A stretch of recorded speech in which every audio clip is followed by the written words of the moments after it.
Video देख के आपको समझ आ गया होगा कि देखिए, क्लास में इतने बच्चे बैठे, टीचर उनसे प्रश्न पूछ रही है लेकिन उन्हें उसका आंसर नहीं आ रहा। एक गरीब बच्चा जो कि बाहर खिड़की से झांक रहा है स्कूल के अंदर, उसे उन प्रश्न का जवाब आता है। तो देखिए, ये स्थिति है हमारे भारत में कि जो बच्चा पढ़ना चाह रहा है उसके पास धन नहीं है उस स्कूल में एडमिशन लेने के लिए। चलिए, अब आज का लेसन हम आगे टॉपिक अपना स्टार्ट करते हैं। तो देखिए, सामाजिक वैज्ञानिकों की दृष्टि में निर्धनता क्या है। देखिए, वैज्ञानिक हर चीज़ के हैं, चाहे वो साइंस से रिलेटेड हों, समाज से रिलेटेड हों। तो क्योंकि हमारा जो पुस्तक है वो है सामाजिक विज्ञान, तो इसमें जो वैज्ञानिक हैं वो सामाजिक विज्ञान से संबंधित हैं। तो उनकी दृष्टि में निर्धनता क्या है वो देखते हैं। निर्धनता उनके लिए देखिए क्या है कि जब बच्चों को, इसके बहुत सारे सूचक हो सकते हैं उनके अनुसार, जैसे आय और उपभोग, कि आपकी आय कितनी है, आप कितना पैसा अपने ऊपर खाने पीने, कपड़ों पे, रहने पे खर्च कर रहे हैं। तो उस स्तर के अनुसार भी निर्धनता को माप सकते हैं। दूसरा, कुपोषण के आधार पर, मतलब आपको कल भी उस पार्ट 1 में बताया गया था कि जो गांव है उनमें 2400 कैलोरी और जो शहर में है उनमें 2100 कैलोरी भोजन में प्रतिदिन प्रति व्यक्ति को मिलना चाहिए। तो जो निर्धनता को मापने का पैमाना है, कुपोषण भी हो सकता है। आगे है रोग प्रतिरोधक क्षमता, आपके शरीर की स्वास्थ्य सेवाएं, रोजगार, सुरक्षित पेयजल, स्वच्छता, बहुत सी चीज़ें हैं। ये सामाजिक सूचक हैं जिनके माध्यम से हम निर्धनता को माप सकते हैं। उन्हीं में से एक है सामाजिक अपवर्जन। सामाजिक अपवर्जन क्या होता है? देखिए, सामाजिक अपवर्जन क्या है, जो निर्धन हैं उनके मकान अलग हैं, जो अमीर हैं उनके मकान अलग हैं। मान लीजिए कोई एक मिडिल क्लास आदमी बहुत अच्छी सोसाइटी में घर ले लेता है, तो हो सकता है उसके बच्चे भी उन जो अमीर घरों के बच्चे उनके देखा देखी वही सब चीज़ें लेने की जिद करें, तो फिर वो व्यक्ति क्या करेगा, वहाँ से मकान खाली कर कर किसी ऐसी जगह मकान लेगा जहाँ उसकी आय के अनुसार वाले लोग रहते हों। तो जो इस तरह का अपवर्जन है वो है सामाजिक अपवर्जन। देखिए इस पिक्चर में आपको दिख रहा होगा कि एक तरफ तो छोटे छोटे घर हैं और एक तरफ बहुत बड़ी बिल्डिंग है जिसमें कि सभी सुविधाएं हैं, स्विमिंग पूल और भी जो फैसिलिटीज़ हैं, जैसे प्लेग्राउंड है बच्चों के लिए, ग्रीनरी है, वो सब चीज़ें दिखाई गई हैं और दूसरी तरफ छोटे छोटे मकान दिखाए गए हैं। तो ये सामाजिक अपवर्जन है कि एक उच्च आय वर्ग वाले एक तरफ और जो मध्यम या कम आय वाले हैं उनके मकान दूसरी तरफ। तो चलिए अब हम दूसरा देख लेते हैं, असुरक्षा। असुरक्षा क्या होती है? ये किसी एक पर्टिकुलर समुदाय के रूप में हो सकती है या स्वास्थ्य रोजगार को लेकर हो सकती है। जैसे इसमें क्या कहा गया कि मान लो किसी पिछड़ी जाति के व्यक्ति हैं, कोई विधवा है, कोई शारीरिक रूप से विकलांग है, तो उन्हें संभावना होती है कि हम अपनी निर्धनता कैसे दूर करें, उसके कोई उपाय उन्हें नहीं दिख रहे होते। तो जो सामाजिक वैज्ञानिकों के अनुसार पे है, उन्होंने मेनली दो उठाए हैं, एक तो सामाजिक अपवर्जन और दूसरा असुरक्षा। असुरक्षा कई तरह से हो सकती है, बाढ़, भूकंप, नौकरियों की कमी, दूसरों की तुलना में अपने आप को कम देखना, तो ये सब असुरक्षा की भावनाएं हैं।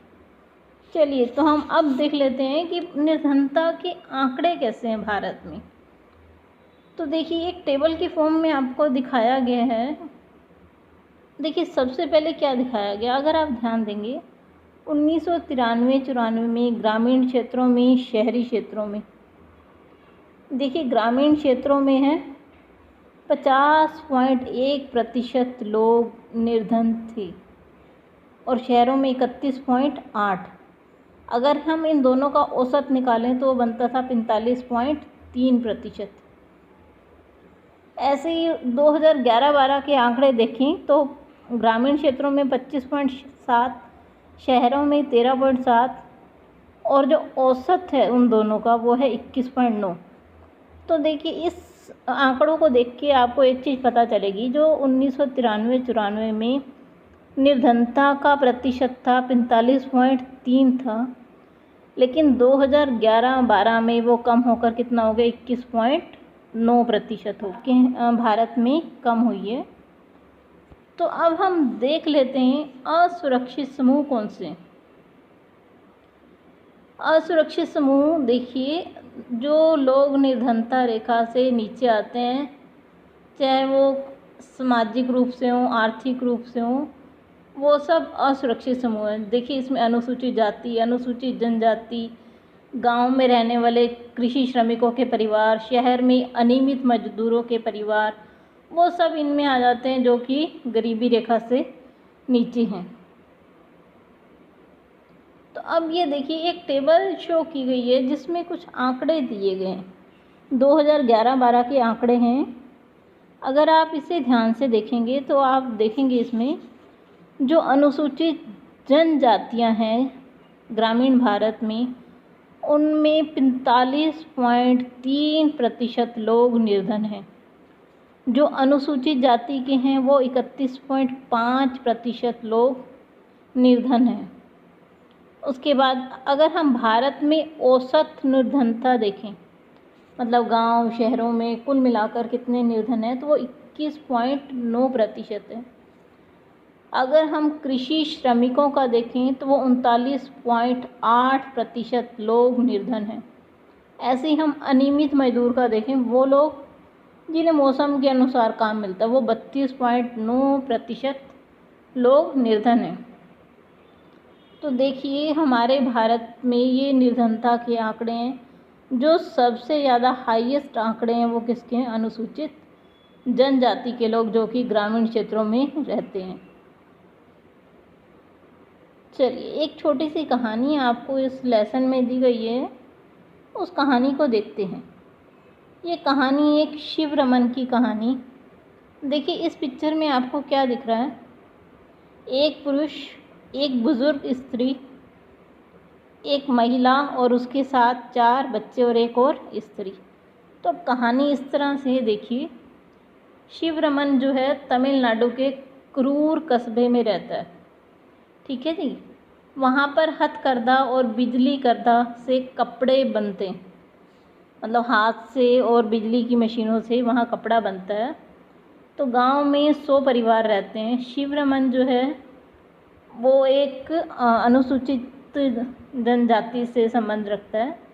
वो 50 रुपये प्रतिदिन के हिसाब से खेत में मजदूरी करता है, लेकिन उसे साल में 5 या 6 महीने ही काम मिलता है। जैसा कि आप सभी को पता है, गांव में जो कृषि होती है उसमें श्रमिक तभी रखे जाते हैं जब उस पर काम होता है, और वो काम सिर्फ 5 या 6 महीने ही चलता है।